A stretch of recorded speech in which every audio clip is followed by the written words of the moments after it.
To welcome my channel cool band I am Bubu. तो आज इस टॉपिक के बारे में हम बात करेंगे कि बार कोड, जो कि बहुत ही इम्पोर्टेंट चीज़ है कि गिटारिस्ट के लिए। तो बहुत सोचते हैं कि बार कोड को इग्नोर करके आप गिटार प्ले करोगे, जो कि अच्छी बात नहीं है।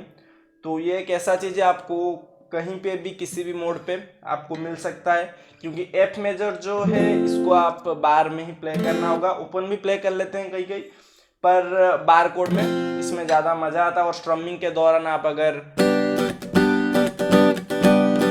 ये वाला साउंड लाने के लिए आपको बार कोड आने चाहिए, तो इसको आप इग्नोर नहीं कर सकते हैं। तो आज मैं आपको बार कोड के बारे में कंप्लीट बताऊंगा कि कैसे प्ले करोगे और कैसे उसके प्रैक्टिस रहेंगे, जिस प्रैक्टिस को करके आप अच्छी तरीके से बार कोड के जो है प्रोग्रेशन कर पाएंगे।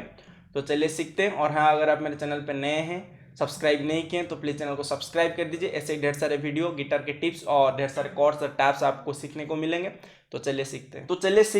तो पहले फिंगर की पोजीशन आप देख सकते हैं कि कैसे आप जब बार कोड शुरुआत करते हैं तो आपके फिंगर्स जो है कैसे रहने चाहिए।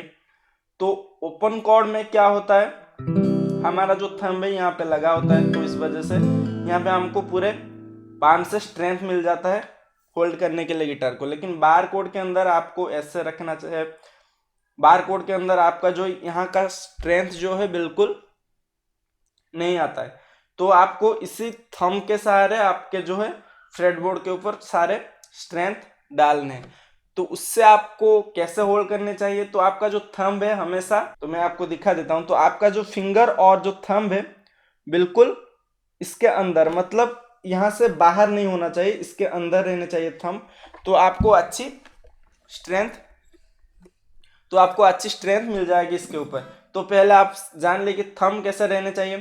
तो कभी कभी जो बिगनर्स हैं वो कैसे प्ले करते हैं, ऐसे स्ट्रेट कर लेते हैं फिंगर को, जिस वजह से जो ये वाला फिंगर है, हमारा जो फर्स्ट फिंगर है, वो क्या काम करता है, बार की तरह काम करता है, जो कि हम कैपो यूज करते हैं। अगर ए माइनर प्ले करना है तो हम ऐसे प्ले करते हैं, अगर हमको वही सेम सी माइनर प्ले करना है तो यहाँ पे करते हैं और कैपो को यहाँ पे लगाते हैं। बस सिमिलरली ये जो फिंगर है ये बार की तरह काम करता है, इसलिए हम इसको सी माइनर बोलते हैं। तो देख सकते हैं ये ए माइनर का शेप है, बस इसको हम यहाँ पे बार की तरह यूज करते हैं। तो अगर हम इसको स्ट्रेट ऐसे इस वाले फिंगर को स्ट्रेट रखते हैं तो क्या होता है, यहाँ पे कर्व है हमारा, तो जिस वजह से जो सारे नोट्स हैं वो प्रॉपरली प्रेस नहीं हो पाते हैं। तो आपको क्या करना है, बस इस फिंगर को थोड़ा सा बेंड करना है, और इस वाले साइड, जो ये वाला साइड है फिंगर का, आप देख पा रहे होंगे ये वाला पोर्शन, तो इसी से आपको थोड़ा सा इसको ऐसे बेंड करना है और यहाँ पे प्रेस करना है, और फिर ऐसे आपको पकड़ना है, ताकि ये वाला जो पार्ट है यहाँ पे एक बोन है, जिस वजह से ये पूरा स्ट्रेट रहता है, कोई भी कर्व यहाँ पे नहीं है। आप अगर ऐसे भी करोगे तो भी वो अच्छी तरीके से प्रेस होके रहेगा। तो ये वाले पार्ट पे आपको बार को होल्ड करना है। उसके बाद जैसे आप कॉर्ड पकड़ते हो, इस 3 फिंगर के अंदर आपको कॉर्ड को पकड़ना है। तो आप समझ गए कि कैसे। तो प्रैक्टिस इसको कैसे करना है, तो जो भी बिगनर है पहले आप कोशिश कीजिए कि जो ए माइनर शेप है उसी को बार के अंदर प्रैक्टिस करें पहले। जो रीजन ये है कि जब भी कोई गिटारिस्ट प्ले करता है तो उसका प्रॉब्लम, अगर हम ऐसे प्ले करेंगे तो जो ये सेकेंड स्ट्रिंग और यहाँ पे टॉप में फिफ्थ और फर्स्ट, यही जो स्ट्रिंग है यहाँ पे क्या होता है, थोड़ा आवाज अच्छे तरीके से नहीं आता है। तो इस वजह से हम क्या करते हैं, अगर ऐसे प्रेस करते हैं, ए माइनर कॉर्ड से हम प्रैक्टिस करते हैं, तो क्या होता है, यहाँ पे बार लगाने से जो ये वाला स्ट्रिंग, ये स्ट्रिंग आगे और आखिरी स्ट्रिंग को हम यहाँ से प्रेस कर सकते हैं। तो बार कोड में ये जरूरी नहीं कि 6 के 6 स्ट्रिंग आपको पहले प्ले करने चाहिए, लेकिन आपको ज्यादातर कोशिश करनी चाहिए कि जो नीचे के 4 स्ट्रिंग है वो अच्छी तरीके से प्ले हो।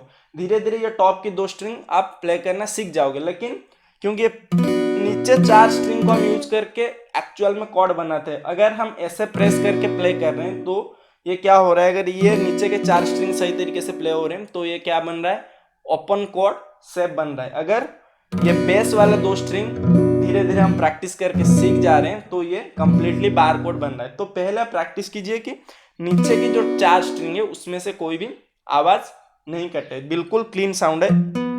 एक एक करके प्रैक्टिस कीजिए। उसके बाद हमको क्या प्ले करना सीखना चाहिए, ये वाला जो ई माइनर का शेप है उसको शिफ्ट करना है यहाँ पे बार, क्योंकि यहाँ पे हमको 2 फिंगर से मिल जाता है बार के लिए स्ट्रेंथ। तो इसको आपको सीखना है। तो इसमें आपको क्या करना है, टॉप के 5 इसको क्लीन आने चाहिए।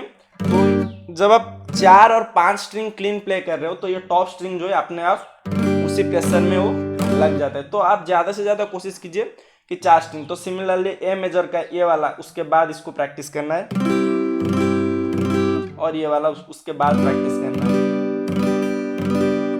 ये वाला जो है ई मेजर का 7। तो यहाँ से हम इसको बस ऐसे करते हैं, शिफ्ट कर रहे हैं, और यहाँ पे इसको ऐसे प्रैक्टिस कर रहे हैं। तो कॉर्ड प्रोग्रेशन को कैसे प्रैक्टिस करने चाहिए, आप पहले सिंगल स्ट्रम के साथ प्रैक्टिस कीजिए, उसके बाद धीरे धीरे एक easy strumming pattern, then difficult strumming pattern आप चूज कर सकते हो। तो पहले हम ए माइनर, देन वहीं से शिफ्ट करते हैं सीधे मेजर वाला स्केल, देन फिर यहाँ से कहीं पे भी रैंडमली,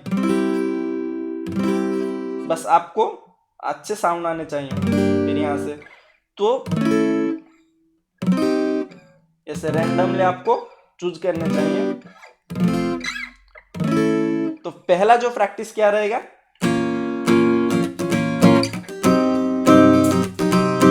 तो देखिए यहाँ से सीधे यहाँ तक आए, कोई भी चेंज नहीं किया। लेकिन इसके बाद हमको क्या करना है, जो दूसरा प्रैक्टिस रहेगा, यहाँ से आपको यहाँ तक आना है। देख सकते हैं आप, माइनर वाला शेप में ए माइनर वाला शेप से ई मेजर तक।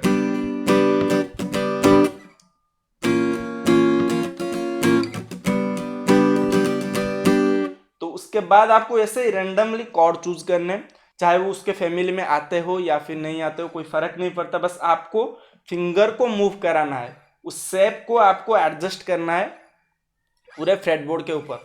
तो ऐसे ही आप प्रैक्टिस कीजिए, बहुत ज़्यादा प्रैक्टिस कीजिए। और जो टेक्निक आपको मैंने बताया वो सबसे बेस्ट टेक्निक है आप एक बार कोड को समझने के लिए और उसको प्ले करने के लिए।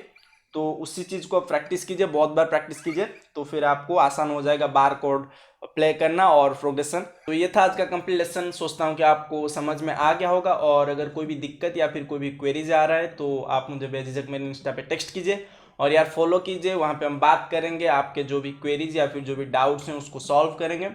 तो आज के लिए बस इतना ही। Stay tune and please do like and subscribe. Thank you.